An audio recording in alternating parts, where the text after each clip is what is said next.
నిద్రావస్థలో ఉన్న విద్యాశాఖ మంత్రికి ఈ రోజు హెచ్చరిస్తున్నాం. దయచేసి ఇప్పటికైనా నిద్రలో నుంచి మేల్కోండి నిద్రసింహ. ఎందుకంటే నిరుద్యోగులు చాలా అన్యాయం అయిపోతున్నారు తెలంగాణ రాష్ట్రంలో. ఇది ఏమంటారు, అన్ని వ్యవస్థలో ఏ రాష్ట్రం ఫస్ట్ ఉంది, ఏ రాష్ట్రం ముందంజలో ఉంది అని అంటే ముందంజలో ఉన్నది నిరుద్యోగంలో తెలంగాణ రాష్ట్రమే. తెలంగాణ రాష్ట్రం ఎందుట్లో ఫస్ట్ ఉంది, దేంట్లో అధికం ఉంది అంటే ఒక నిరుద్యోగంలోనే. ఎవరన్నా చదువుకునే పర్సంటేజ్లను లేకపోతే కొన్ని పథకాలు సాధించడంలోనూ ముందుంటారు. కానీ తెలంగాణ రాష్ట్రం ఏంటంటే నిరుద్యోగంలో ఫస్ట్ ఉంది.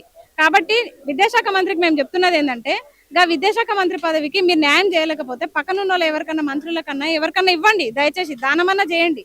అన్ని మీరే పెట్టుకొని వేరే వాళ్ళకి ఇస్తే మొత్తము ఇది చేస్తారు, అందుకే నా దగ్గర జాగ్రత్తగా పెట్టుకున్నా అంటే అది పెట్టెలు పెట్టి తాళం వేసినట్టే ఉంది పరిస్థితి. ఇంకెన్ని రోజులు అట్లా పెట్టుకుంటారు మీరు? దయచేసి 2.5 సంవత్సరాలు అవుతుంది.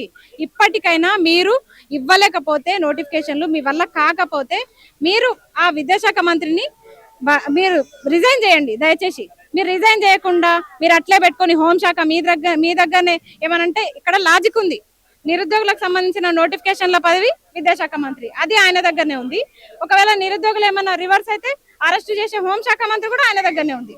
ఇట్లా ఎంత ఇబ్బంది పెట్టిరండి. ఈ రోజు ఒక సభ పెట్టుకున్నాం మేము పర్మిషన్ తోటి సభ పెట్టుకుంటే కూడా ఎంత డిస్టర్బెన్స్ అంటే ఎక్కడ నిరుద్యోగులను అక్కడ ఆపేసిరు.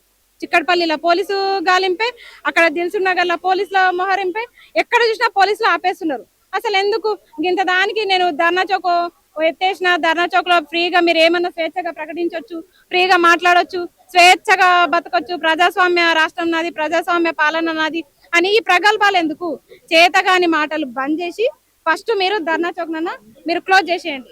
ఎందుకంటే మా వాయిస్ కానీ మా ప్రాబ్లమ్స్ కానీ మీకు వినే ఓపిక లేదు. మీరు ధర్నా చౌక్ క్లోజ్ చేసేయండి. దయచేసి క్లోజ్ చేయకుండా పర్మిషన్లు ఇచ్చినట్టే ఉంటది, పర్మిషన్లు ఇచ్చి మళ్ళీ ఇబ్బంది పెడుతున్నట్టే ఉంటది. ఇక్కడ ఏమనుకుంటారు అసలు? మీరు ఆపితే ఆగేటోళ్ళు అనుకుంటారా? ఇంత నిర్బంధంలో కూడా ఇంతమంది నిరుద్యోగులు వచ్చిర్రు. ఇక్కడికి ఎందుకు వచ్చిర్రు? వాళ్ళ ఉద్యోగాల కోసం. నా కోసం వచ్చిర్రా ఏమన్నా? వాళ్ళ ఉద్యోగాల కోసం వాళ్ళు వచ్చిర్రు.